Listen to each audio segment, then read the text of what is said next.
This is Our View, the television voice of the Washington Federation of State Employees, the people who work for you.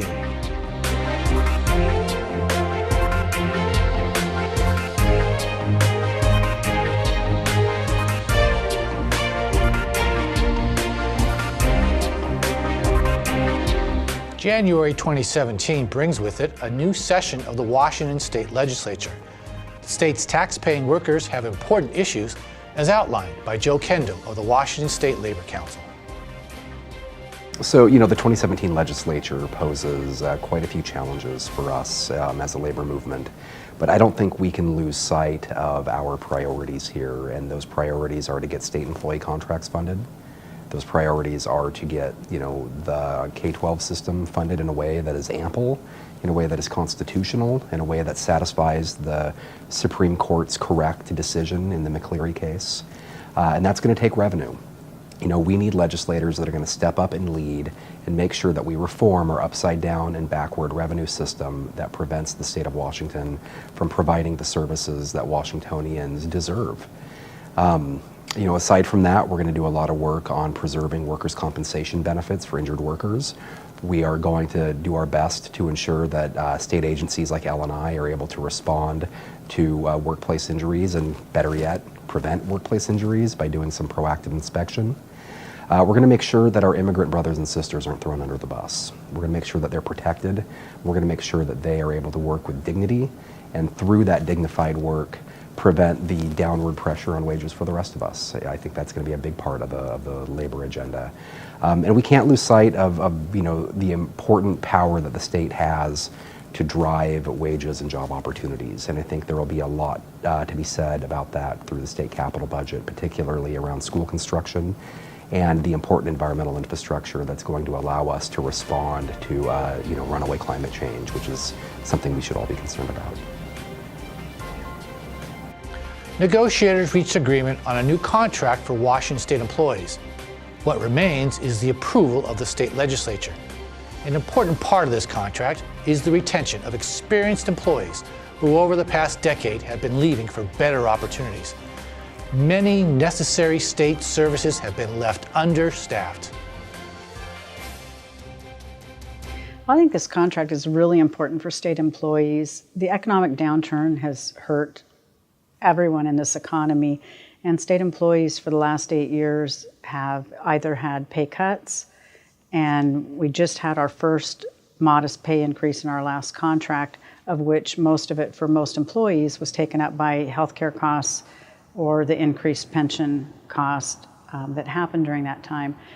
So this is a really critical time for employees to make some economic gain in this contract. And to keep employees. We are losing a lot of state employees. Sometimes we can hire them, but we can't keep them, and because they're getting paid more at other places. And the training costs are hurting the state of Washington. We're bringing in talent, we're training them, and then taking that talent either to private industry or other government agencies.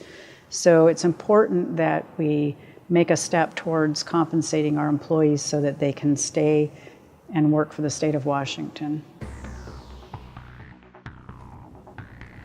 Our nation's political life may change because of the new national political landscape. We interviewed the former chairman of the Washington State Republican Party, Chris Vance, to get some perspective, which Our View always tries to provide you. Mr. Vance was elected to the House and was part of Republican leadership. He was also a King County Council member for 8 years. Also, as a former member of the Republican National Committee, he brings us an experienced point of view concerning the new president of the White House. Chris, who's also a consultant and advisor to public employee unions, also shares his views of the future of our two political parties, the role of legislators, and how labor unions fit into the picture. The truth is, for about a year, Donald Trump is the issue. He is everything. He is the sole focus, and we have to talk about that. There are people who want to believe that it's all going to be relatively status quo. I think a lot of Republicans, for instance, have been able to avoid a direct confrontation with the conflicts between traditional Republican philosophy and Trumpism by first assuring themselves he's not going to be the nominee, and then saying, well, he's not going to win, and now they try and pacify themselves by saying, well, maybe it'll be okay, and maybe it will be okay. I think there is a battle going on in Trump Tower for control of the Trump presidency. I think that Reince Priebus and his Wisconsin ally, Paul Ryan, are trying to convince Donald Trump to govern as a relatively normal Reaganite sort of Republican. On the other hand, Steve Bannon and kind of these alt-right people who helped get Donald Trump elected are pushing back the other way. But I assume that Donald Trump is going to do the things he said he was going to do during the campaign.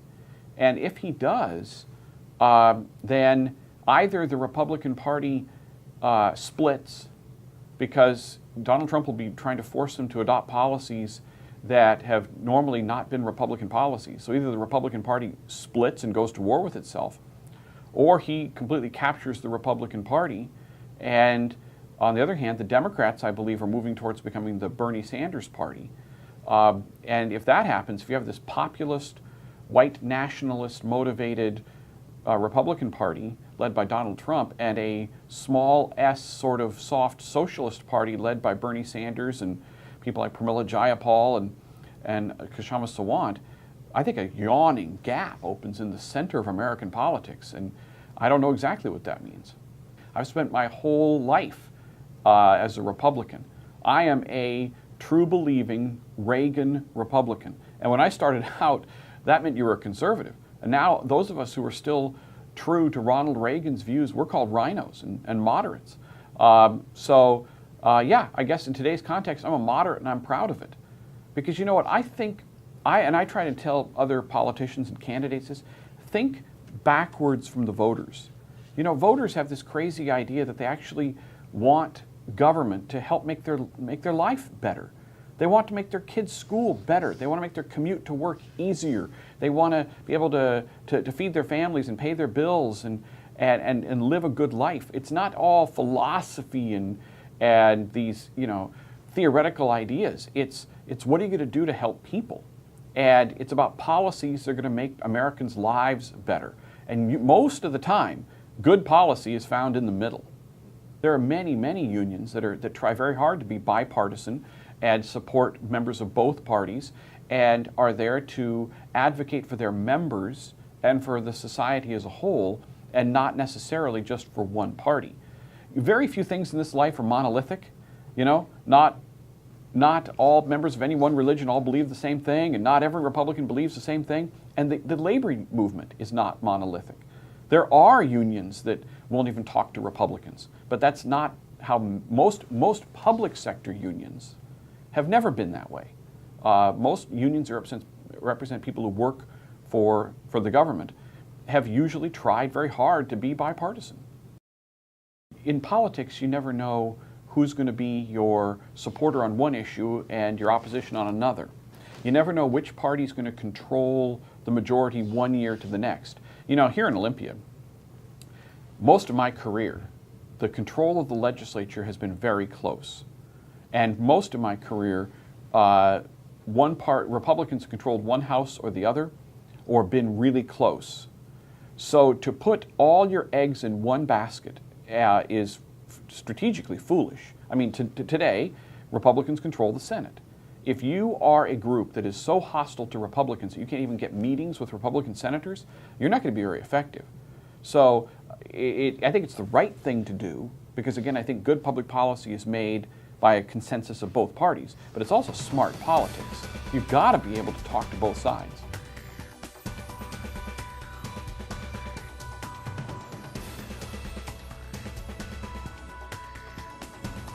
Union women rock. At a recent awards dinner, members of Washington Women in the Trades shared their inspiring stories. It's a new world for many working women. I'm in the first half of my third year of the apprenticeship program, and I've gone to several union meetings so far, and to me it's an extended family. It's what I was looking for after I got out of the military. So it's a gigantic family. It's a great support structure. They're there to help you and support you no matter what you're trying to do. The city that I live in, I've been a part of it. I've built stadiums, hospitals, schools, the places that my kids and my grandchildren will attend someday. I've had a part of that, and I can go around the city and say I built this city, and I would have never imagined that before. The best thing I can say about, especially as a woman and I was a single parent, just the stability financially, the benefits that you get, and also just making my daughters proud and just say, hey, my mom's out there at construction. She's a strong woman. You know, if she can do it, I can do it too. So that's my goal. Just being a woman in the trades, period. You know, that's just a accomplishment all in itself. So yeah, I'm proud to say that. I grew up with my mother being an ironworker for 20 years now. So I was already aware of the trades, and when I realized I had to support my daughter, the trades was a really great opportunity for me to provide a great lifestyle for myself and my daughter. And the Ironworkers has been really great. It has been a very interesting environment and a lot of learning opportunities, and you meet a lot of great people. I definitely make a livable wage. I can live in Seattle comfortably. I have great medical for my whole family. I can pay for my own childcare without assistance. I can pay for my own food without assistance.